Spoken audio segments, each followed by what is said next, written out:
Welcome to Finscale, a podcast created by Solène Niederkorn, shedding light on innovation in finance, banking, and insurance.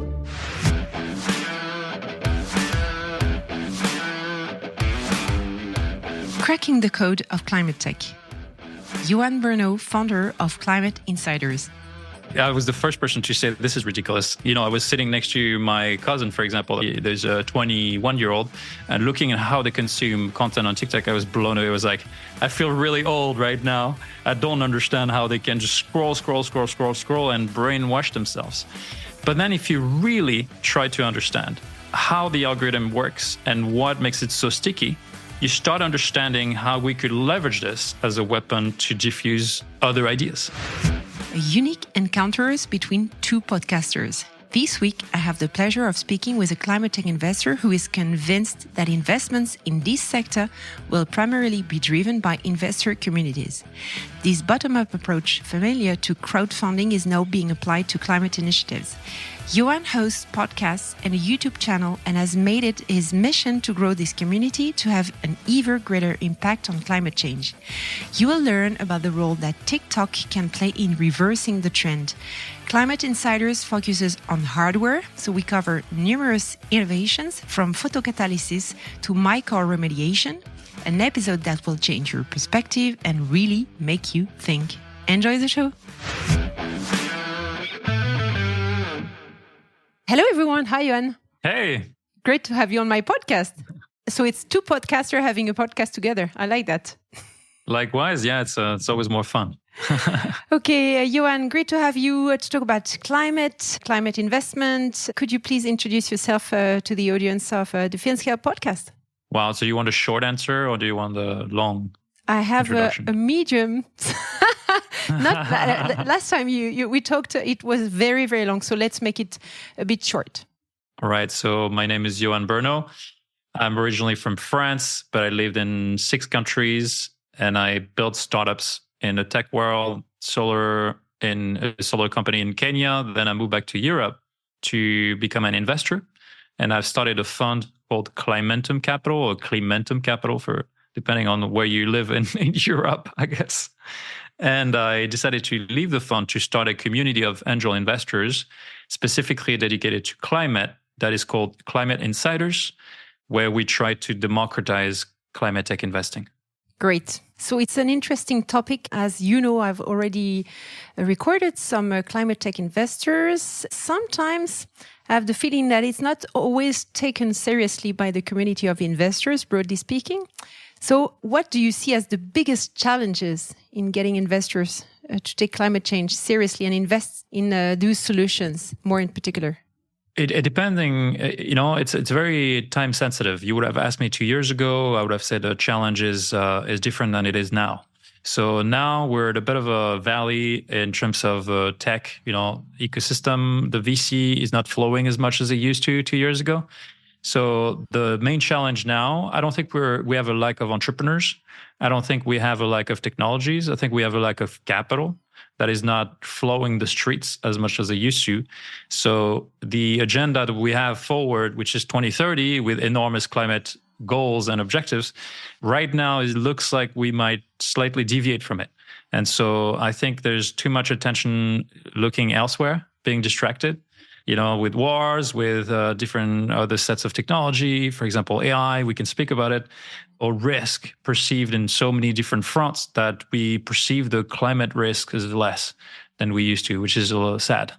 And so as an ecosystem, we don't feel it too much, meaning there's a ton of enthusiasm, a lot of people that want to join the fight, either joining companies or starting companies or joining funds. It just as a whole, if you step back from that bubble, there's a bit less momentum than we used to have. So at my level, I try to have more and more investors in that area just to show that there are a lot of opportunities in terms of investment. But for me, we should really engage investors to educate more and learn more about all those topics. Is it for you a great way to do it and how to do it efficiently? Yeah, education. So education, there's two aspects to it. Is educating someone to become an investor and saying that venture capital or startup investing as an asset class is very yummy, very appealing, and it should be in everyone's portfolio.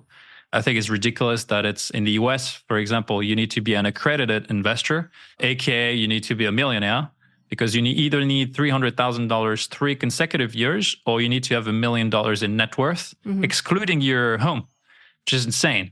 And luckily in Europe, we don't have that barrier to entry. You just need to be a sophisticated investor, and that is, open for interpretation. Is not as rigid and strict, but that means that common folk believes, right, or we're trying to hinder people from getting access to that asset class. And it's sad because everyone virtually can invest in stocks. Why could you not invest in something that is a bit more early stage and that has even greater chances to return enormous amount of money, but also drive a huge change in the world? So I think educating people that on the ways to do it, what are the tools, what are the platforms, what are the companies enabling it, what are the communities? But there's also more of a broader thing. And I'm gonna deviate a bit from the question, but it's all connected. I was listening to a talk of the 2024 predictions and what are the 2 top transformations that we don't see coming that will completely inundate the tech world. And the number one was TikTok is going after Netflix and Spotify. And because today anyone that is under 25 is spending 80% of their time on social media on TikTok. They're not hanging out on LinkedIn. They're not hanging out on professional networks. They are hanging out on TikTok, which is a completely different way of leveraging information, getting access to content. And so I believe as an educator or as someone who is trying to convince people to take action and join the fight to do something about the climate, we should venture where the people are, and we should do other types of content. That means that educating needs to take a different shape and form. So I should have my TikTok account created. Yes. It's funny that we still have those.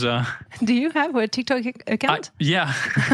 So it is funny because, I was the first person to say this is ridiculous. I was listening, I was sitting next to my cousin, for example. It was there's a 21-year-old, and looking at how they consume content on TikTok, I was blown away. I was like, this is way I feel really old right now. I don't understand how they can just scroll and brainwash themselves. But then if you really try to understand how the algorithm works and what makes it so sticky, you start understanding how we could leverage this as a weapon to diffuse other ideas, not just shit content and brainwashing kids with some things that they need to be better. It's unbelievable, right? The type of content that is nasty on those platforms. We should leverage this to produce positive form of content. And so I have experimented. I actually parked away a bit of budget and I was like, all right, let's try to do something very different, super short, 1-minute type videos that inspire on climate technologies. And as a matter of fact, we experimented like this for a couple of months. We managed to get 2 videos viral. And once you hit virality on TikTok, you understand how the madness. It's ridiculous. Wow. The thing just got 2.7 million views in 2 days. Wow. And that means that there is an appetite for optimism and climate solutions. So I invite everyone in VC or even in finance to start venturing in there and then, not discarding it because it looks super retarded, but because that's where, a quarter of humanity is hanging out. Yeah, it's crazy. So I'm coming again with this question that we all ask ourselves. It's the interest and the impact of financial regulation. So I'm mentioning the Article 9 funds, for instance, that will be soon adopted. In your opinion, does it make a real difference? And did you see some improvements and more investors keen on investing in those technologies or those companies thanks to that regulation, bearing in mind that it will bring more and more LPs, of course? Yeah.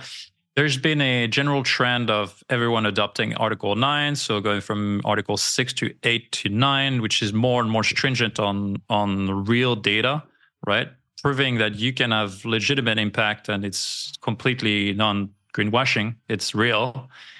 And the trend that we observe in the last 3 years is everyone consider the Article 9 as the de facto standard, right? If you're legit, if you want to do real impact, you need to be Article 9. I almost want to be contrarian here.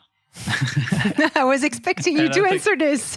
because I set up a Article 9 fund and I realized how insane it is on the fund managers. I mean, look, everyone who's running a fund that is below $100 million on assets under management will struggle to be Article 9 because you need to hire someone full-time. You need to report like crazy. You need to monitor every aspect of every company in your portfolio.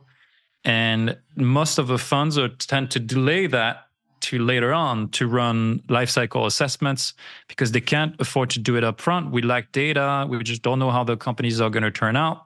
So we're delaying it to after the fact because we only have to do it on the winners.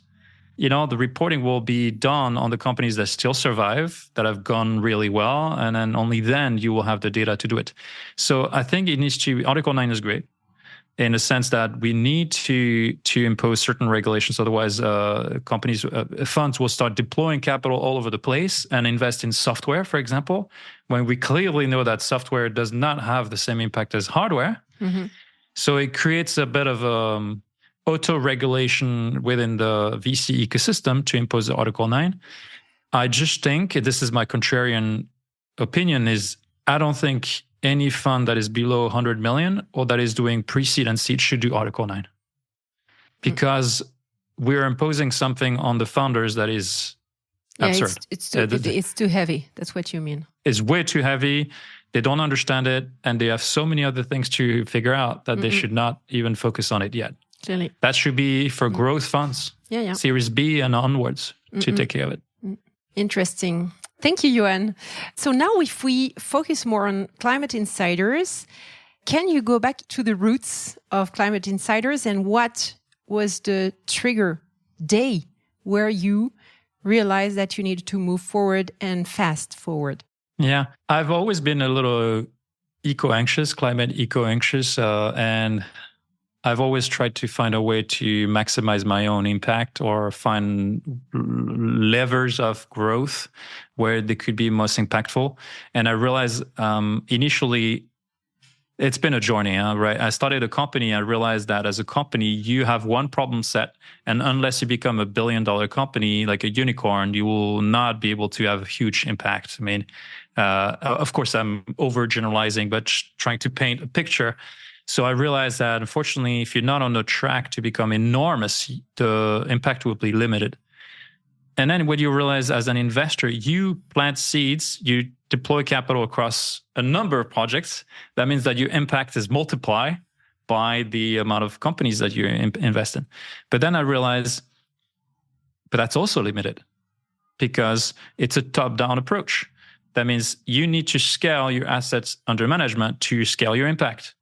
Or you need to continue investing more, deploying more capital into a subset of companies. And if you're not lucky, if you not manage to, hit the bullseye, you will pass on that unicorn and you will not have an impact. So then I was like, what is a systemic approach that could maximize impact even further than a fund, diversifying even further? And that is the bottom-up approach. It's kind of the other way around, where the ultimate network effect comes from leveraging as many nodes in the network and creating benefits so that more nodes want to join the network. It's just, it propels everything forward. It fuels the fire. And Climate Insiders was born with this idea that if we train people to think like climate investors, if we offer them the tools to do it, then they will be incentivized financially to do it for themselves, not because they want to help necessarily, the climate, because they will have great financial gains and they will tell their friends, their families, their network of all the great benefits that come with it. So that means that, and the more their friends and families join, the more they're able to invest in greater deals and invest bigger tickets and get access to the even better and more ambitious projects. So it really has network effect. And so it's early days, but I really see the power of community building as an alternative to just a traditional VC Yeah, I have in mind this video where you see that guy dancing alone, with people, 1 or 2 people raise with him and start to dance. And then at the end of the video, you see hundreds of people dancing together. That's really the concept. So you launched Climate Insiders by yourself, alone. What is the size of the community now? Yeah, so we started in July last year, 2023. We're already 320 members. Mm-hmm. It kind of blew me away. I didn't realize that so many people were willing to jump on board. And of course, the growing pains, we had to figure out an economic model and then create a membership. And in the end, I realized that if we do not set a membership up front, think of it like a gym membership. If people don't commit a bit of capital up front, they will not show up. They will not work on themselves. Mm-hmm. They will not operate the transformation that we're trying to initiate. And so 320 members. We have a membership. It costs $1,000 to join the community. And then you can pick your deals a la carte, basically. So we offer 1 deal per month. You just can decide to invest or not based on your appetence for a particular vertical, or if you like the founders or not. And we leverage the collective intelligence of the group. We always ask the community to chime in with their comments, with their thoughts, where they see challenges, where they see opportunities, but also if they can provide value add to the founders. And this is the tremendous, upside of the communities. We always have someone who is really, really well connected. There's so many added value for the members is they can learn from each other. They can build their own network, right? Surrounded by people, there's the change makers and really inspiring. But there is also a recorded class, because I fundamentally believe in education, and leveling up, giving them all the knowledge, the tips, the tricks, so that people feel and become better, develop their own judgment, and become much better investors. Correct. So I had in mind that you focused on the carbon emission. So why did you focus on carbon emission and not issues such as water or biodiversity? Yeah. That's the nature of the climate tech ecosystem, right? It is evolving. And that means that so far in that first generation of climate tech funds, we've picked CO2 as the de facto metric. We needed one, right? It needs to be palpable and it needs to be graspable for LPs and anyone in the space, saying, this is what success looks like. And the success is investing in companies that can have 1 million ton of CO2 reduction annually. So if you build a portfolio of 10, 20, 30 companies that all have that potential at full scale, that means that in aggregate, you will have a pretty big impact, even though most of them will fail. And so CO2 is easy now, is recognized as a standard. But I think the second iteration and third iteration of this ecosystem will evolve. And of course, will englobe biodiversity, nature-based solutions, water, and then look at the holistic view of it. Mm-hmm. It just has to happen in stages. I think we're just in that transition. Mm-hmm. Okay, thank you for clarifying this. So when we talk about tech, people have in mind rather software than hardware. So what types of technologies, I believe more hardware technologies or innovations, do you want to invest in? And it's very sad, by the way. And I'm a software guy. I'm a software engineer by trade. I think it's very sad that I think there's still more capital going in software than hardware in the climate space. Why is it sad? Because if the CO2 is the metric, we know, and there's all the evidence that the real CO2 impact is in hardware solutions, and it's physical stuff, in molecules, atoms. You need to reduce physical items, right? And so we focus exclusively on hardware. As Tim Ferriss says, take that one decision that will remove 1,000 decisions. Okay. If you pick a fight and you look at maximum impact, so hardware, that means that every time I receive a software deck, I pass on it. And it's a very simple decline line. It's like, sorry, we only invest in hardware. And they fully understand. And everyone is like, oh, it's amazing. Most founders actually appreciate it. So hardware, there's so many verticals that are extremely enticing, super appealing at the moment. And it is also my role, and I invite everyone that is doing a bit of content or that is all trying to educate, right, the masses, to look from the angle of how sexy that technology is and how amazing it is. I'll give you a few examples. Because right now we're still in the doom and gloom stage, and it still looks, from a positive lens, but the negative lens. But when it can be so science fiction like, and climate fiction like, and that turns you on. If people read about those amazing technologies, they want to go back to work on Monday and feel super pumped up. And so that's what we should focus much more our energy on. And I'll give you two examples. For example, one company we just invested in, it's called New Iridium in Colorado in the States. They are using photocatalysis to accelerate or to decarbonize the chemical industry. So what does that mean is today in the chemical world, you need to warm up the room or the lab where you catalyze your reactions to 1,000 Celsius, right? 1,000 degrees Celsius. And what do you use for that? You burn fossil fuels. 90% of chemical reactions are done through fossil fuel burning. Well, they came up with a process called photocatalysis, where you use light. You literally bombard at a certain frequency using blue light your catalyst agent with the chemicals, and it catalyzes the reaction. That means that you can do it at ambient temperature. You don't need to warm it up and burn fossil fuels at 1,000 degrees to make the chemical reaction happen. That is a total breakthrough. Yeah, clearly. It's basically like CRISPR, where we can sequence the DNA and just extract a little piece of DNA that you don't want. You replace it by what you want, and boom, you have a new industry that's created. It's a bit the same. And how did you have access to that deal? Did they get in touch with you? Yeah, so the access is, every VC will always kind of claim to have better access and this and that, and better relationships, better network. The truth is it's an omni-channel access. It's me doing outbound all the time, just reading articles and going YouTube and attending pitch events. And so a lot of this, and also a lot of inbound, because people hear about Climate Insiders whenever we post something on LinkedIn or on YouTube, or we do a podcast episode.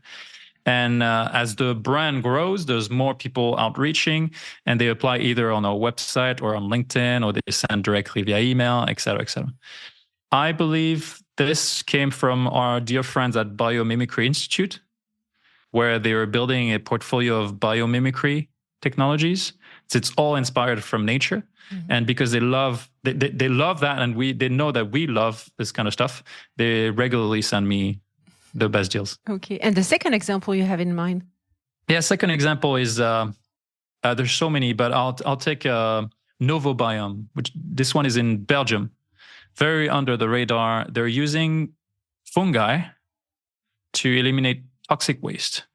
Today, if you're using a pair of jeans, what do you do when there's a hole? You just discard it. You dump it in, around the corner, around the block. I don't do it.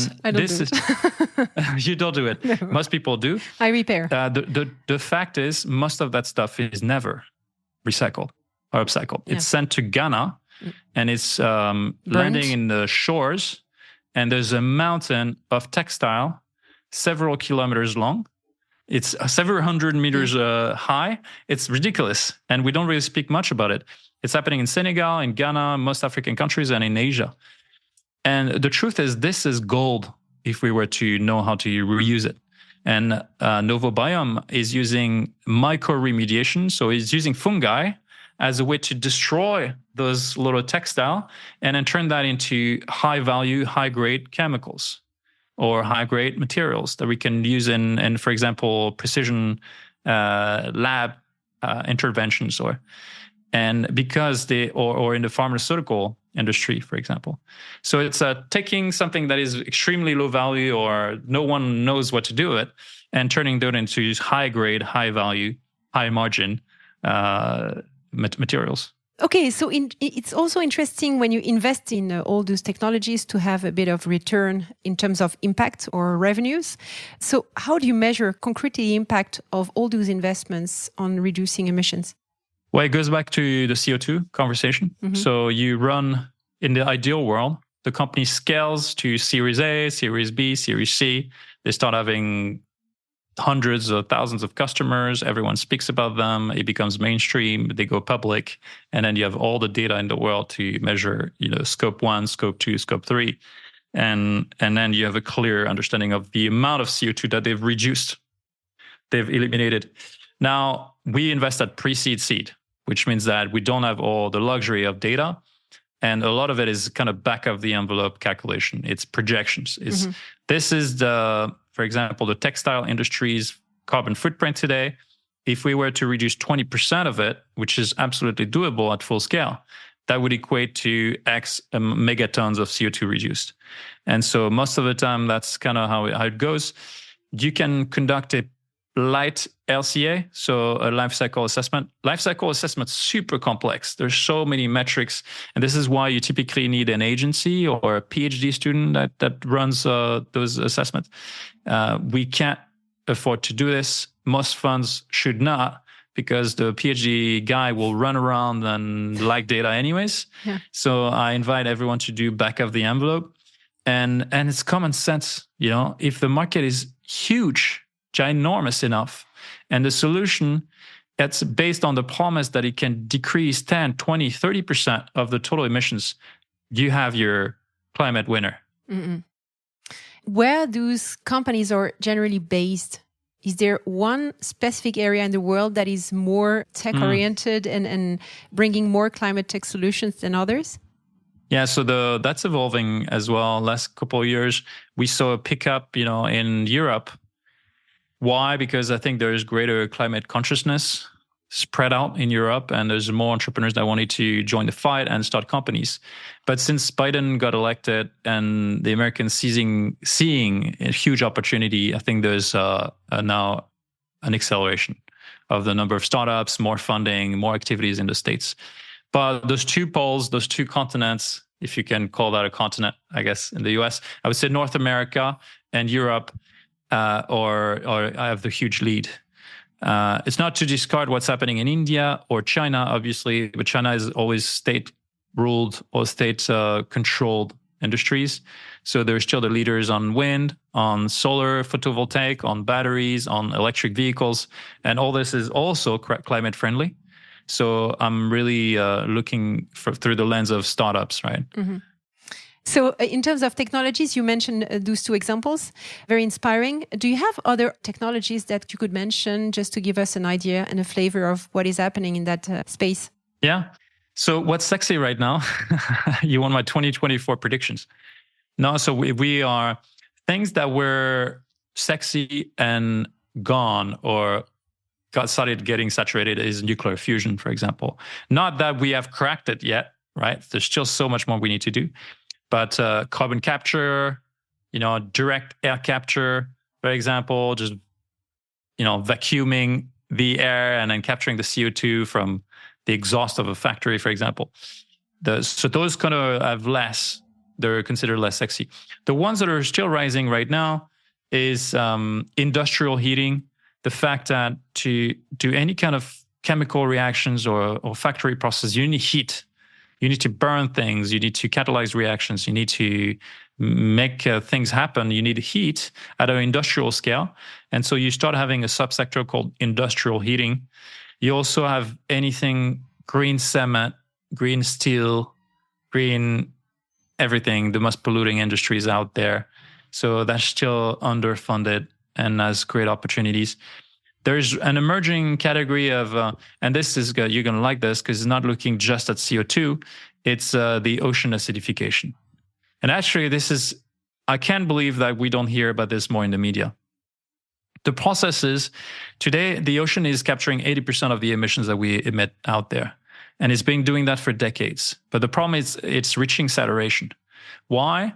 Not because the water cannot absorb the CO2 anymore, but it has absorbed the CO2, but the CO2 cannot be consumed or turned into sediments that go at the bottom of the ocean, and it's trapped or sequestered forever, right? And the reason is because the ocean is acidifying. The pH is going down, and it's killing all the marine life.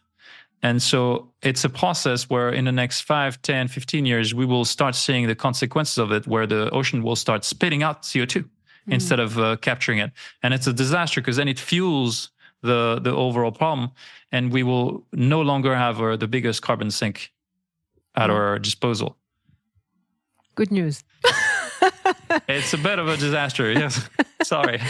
Okay, so to finish with a positive touch, what advice would you give someone listening to us who wants to start investing in climate tech but doesn't know where to start? There are great channels. There are great channels to use. Today, LinkedIn is always a great source of intelligence because there are a lot of VCs and communities like Climate Insiders are posting content to inspire. The inspiration is a hook. It's just to get people to join the fight, right? It's getting people enough interested so they want to spend a bit of time to dig in and then binge and then educate themselves. So if you're kind of past that stage, you can join just call to action my newsletter. Every Saturday, I send out one newsletter called the Saturday Climate Insider, where I send out tips and tricks on people on how to join the climate movement and how to become better entrepreneurs and better investors. Climate Insiders is out there also letting people in, right, to build up their own track record, to start investing in super exciting technologies. But there are groups like Voyager. It's a community. It runs mainly on WhatsApp. It has hundreds and hundreds of people throughout Europe. Well, there's My Climate Journey equivalent in the States. So there are communities like this that are federating themselves and then coming up, trying to create that network effect that we lack. And then there are great events popping up front and center. Now every country is trying to compete and setting up a climate event that you should definitely attend. That's if you're getting started. If you're already kind of in the movement and trying to level up, it's very difficult to join a fund. Everyone that I hear, wants to get access to or join a fund, the truth is it's going to be hard for the next couple of years because as going back to the start of that conversation, since the tap is a bit closed, there's less capital flowing down, trickling down the different levels of this pyramid. That means that funds have less assets under management to hire. Mm-hmm. So they will remain nimble for a while. They will hire less. That means that there's a lot more demand and supply of jobs. That means that you need to be clever and find different ways to get in. Mm-hmm. And so we will most likely see an emergence of more communities or more syndicates or more groups like this that are trying to find alternative ways to get involved. Mm-hmm. And that's amazing. Mm-hmm. It will help the ecosystem, progress forward. So my goal, Climate Insiders, is not to become the go-to community, but it's to become a community of communities. Mm-hmm. So I'm here, call to action is to join, observe what we're doing, and then maybe emulate that in your own region, in your own country, in your own vertical, because we will need a ton more communities to crack this. Thank you. Very inspiring. Yoann, I always conclude my podcast episodes with a book or podcast recommendation. So, of course, Climate Insiders, YouTube and TikTok channels. But what else would you recommend to us? I think books is always great. And I mean, we spoke a lot about climate, but there's so many other attributes. What I'm trying to educate people to look at it is the holistic view. I don't think green growth, that this is opening another Pandora's box, by the way, but I invite people to look at what they can do in their life to bring a more of a holistic approach and make this more winnable long term. And spiritual awakening plays a role where you realize if you're grinding and if you're just not satisfied in your job, in your daily life, that's probably because you haven't found a total balance. That means that obviously you should take action and do something for the climate. Maybe switch jobs, quit your greenwashing corporate job that doesn't fill you in. But also take time to meditate, to reflect, to spend time with quality time with people around you, spend more time in nature. That's maybe the topic for another episode. And green forest bathing. I did that recently. Yes. Yeah, absolutely. And I've done that a lot in the last 2 years. Also going on yoga retreats where you put your phone aside for a week. No notification. It's probably the biggest benefit I've seen in my life the last couple of years. Thank you, Yoann. Thank you so much. And I invite all the listeners to connect to Climate Insiders. Thank you. Thank you so much. Ciao. Thank you all for listening and sharing this moment with us. Don't hesitate to contact me on Twitter or LinkedIn to share your comments and reactions. You can also rate this episode on your favorite podcast platform. See you soon.